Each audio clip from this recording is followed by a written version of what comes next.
আজকের এই ভিডিওটি হচ্ছে পশ্চিমবঙ্গে এসসি এবং এসটি যে কাস্ট সার্টিফিকেট গুলো রয়েছে 2011 সালের পরে ইস্যু হওয়া সেই কাস্ট সার্টিফিকেট গুলো যে রিভেরিফিকেশন প্রসেস পুরো পশ্চিমবঙ্গ জুড়ে শুরু হয়েছে সেই রিভেরিফিকেশন প্রসেস সম্পর্কে যে কিভাবে সেই কাস্ট সার্টিফিকেট গুলো ভেরিফিকেশন হচ্ছে, কি কি ডকুমেন্টস লাগছে, কিসের ভিত্তিতে এবং কি করণীয় সেই সম্পর্কে বিস্তারিত আলোচনা। তো আপনাদের এখানে প্রথমে বলে রাখি যে আপনার কাস্ট সার্টিফিকেটের ভেরিফিকেশনটা পুরোটাই নির্ভর করছে যে আপনার কাস্ট সার্টিফিকেট পাওয়ার যে আইনটা, মানে একটা কাস্ট সার্টিফিকেট নিজের নামে পাওয়ার সময় যে আইন মেনে কাস্ট সার্টিফিকেট হয় সেই আইনটাই হচ্ছে মেন। ঠিক আছে, এবার সেই আইনটা কি? সেই আইনটা হচ্ছে আমাদের পশ্চিমবঙ্গে 27/7/2015 সালে একটা নোটিফিকেশন প্রকাশ হয়েছিল। সেই নোটিফিকেশনে আপনার updated guideline for issuance of SC and ST certificate বলে পুরো গাইডলাইনটা প্রকাশিত হয়েছিল। সেই গাইডলাইনে কারা কারা এসসি এবং এসটি সার্টিফিকেট পাবে, কিসের ভিত্তিতে পাবে, কোন কোন ডকুমেন্টসের ভিত্তিতে পাবে, তাকে কি কি প্রমাণ করতে হবে, সম্পূর্ণ বিস্তারিত রয়েছে। সেই আইনটাই আমি জাস্ট এখানে আপনাদের জন্য আলোচনা করছি।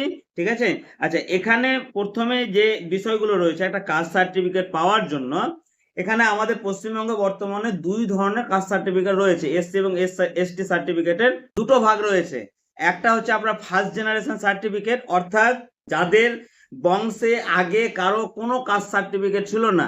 ঠিক আছে, পরবর্তীকালে তাদের ছেলে মেয়েরা বড় হয়েছে, তারপরে কি করেছে 2011 সালের পরে নিজের নামে কাস্ট সার্টিফিকেট ইস্যু করেছে, কিন্তু তার বংশের কারো এসসি বা এসটি সার্টিফিকেট ছিল না। একটা এই ধরনের কাস্ট সার্টিফিকেট রয়েছে।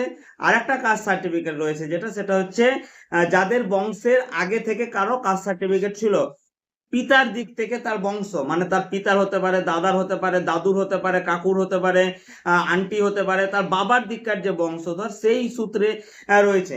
তো এবার সেকেন্ড জেনারেশন সার্টিফিকেট যেগুলো রয়েছে সেইগুলো কি, যে সেকেন্ড জেনারেশন সার্টিফিকেট যাদের, তাদের যদি পিতার বা তার বংশধরের সার্টিফিকেটটা 2011 সালের আগে ইস্যু হওয়া থাকে তাহলে তাদের ক্ষেত্রে সমস্যার বিষয় কিছু নেই। কিন্তু ফার্স্ট জেনারেশন সার্টিফিকেট যাদের রয়েছে এবং তাদের সার্টিফিকেটটা যদি 2011 সালের পরে ইস্যু হয়ে থাকে তো তাদের গুলো স্পেশালি ভেরিফিকেশন হবে। সেকেন্ড জেনারেশন সার্টিফিকেট যদি 2011 পরে ইস্যু হয়ে থাকে তবুও কোনো সমস্যা নেই, কারণ সে যার রেফারেন্স যে সার্টিফিকেটটা বানিয়েছে সেই রেফারেন্সটা কিন্তু 2011 সালের আগের, তাহলে তার কোনো সমস্যা নেই।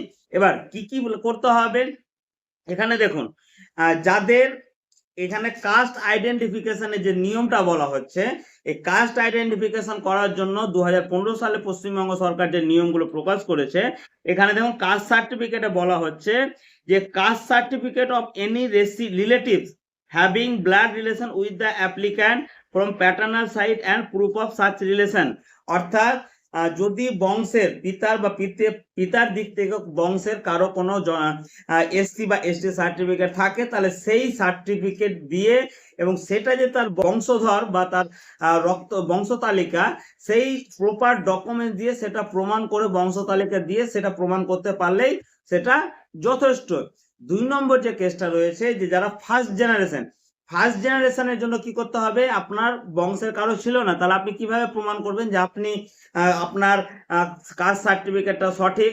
তার জন্য যেটা এখানে গাইডলাইন রয়েছে যে copy of old land did prior to 1950 specifying community name in that document, অর্থাৎ 1950 সাল থেকে আপনি বা আপনার বংশধর, আপনার পিতা, দাদু বা আপনার বংশধর, আপনার পিতার দিককার বংশধর ভারতবর্ষের যে বাসিন্দা, পশ্চিমবঙ্গ তথা ভারতবর্ষের যে বাসিন্দা, সেই কাগজটা প্রমাণ স্বরূপ আপনাকে একটা দলিল দেখাতে হবে। এবং দলিল বা অন্য কোনো কাগজ যেখানে, মানে দলিলের মতো বা স্থায়ী বাসিন্দার কাগজ যেখানে আপনার জাতিটা স্পষ্টভাবে কোনো জায়গায় উল্লেখ থাকবে, এই বিষয়টা আপনাদেরকে প্রস্তুত করতে হবে যাদের ফার্স্ট জেনারেশন সার্টিফিকেট, সেটা এসসি এবং এসটির ক্ষেত্রে এখানে স্পষ্ট বলে দিচ্ছে। আচ্ছা, 3 নম্বর যেটা বলছে any government documents proving caste identity, অর্থাৎ এই যে কথাটা যে আপনার এমন কোনো একটা ডকুমেন্টস দেখাতে হবে যে ডকুমেন্টসে আপনার কি থাকবে, কাস্টটা উল্লেখ থাকবে, কাস্ট সার্টিফিকেট ছাড়া, এসসি এসটি সার্টিফিকেট ছাড়া অন্য কোনো একটা ডকুমেন্টস দেখাতে হবে।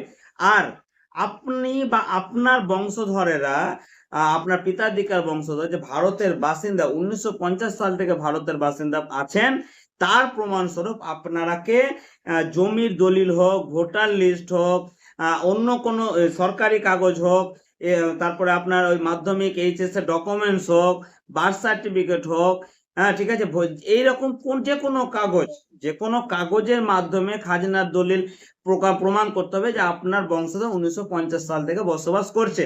এই সমস্ত কাগজগুলো আপনাকে প্রস্তুত রাখতে হবে, ঠিক আছে। প্রস্তুত রাখার পর তাহলে আপনার ভেরিফিকেশনে কোনো সমস্যা হবে না। এটাই হচ্ছে আপনার এসসি এবং এসটির নিজের কাস্ট প্রমাণের। আপনি যে সত্যিই আপনার নামে যে এসসি সার্টিফিকেটটা আছে, আপনি যে সত্যি সেই জাতের লোক এবং সেই সার্টিফিকেট আপনি পাওয়ার যোগ্য, তারই প্রমাণ, তারই ভেরিফিকেশন চলছে। এছাড়া এবার ভেরিফিকেশনটা কিভাবে হচ্ছে? ভেরিফিকেশনটা হচ্ছে আপনার মানে এক এক জায়গায় এক এক রকম ভাবে হচ্ছে।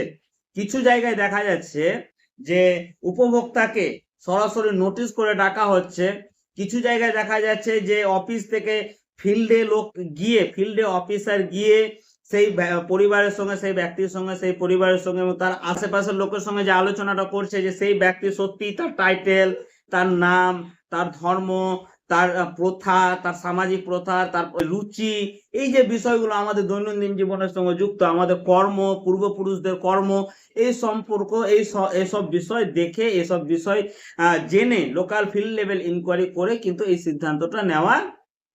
সিদ্ধান্তগুলো নেওয়া হচ্ছে বা ভেরিফিকেশনটা হচ্ছে।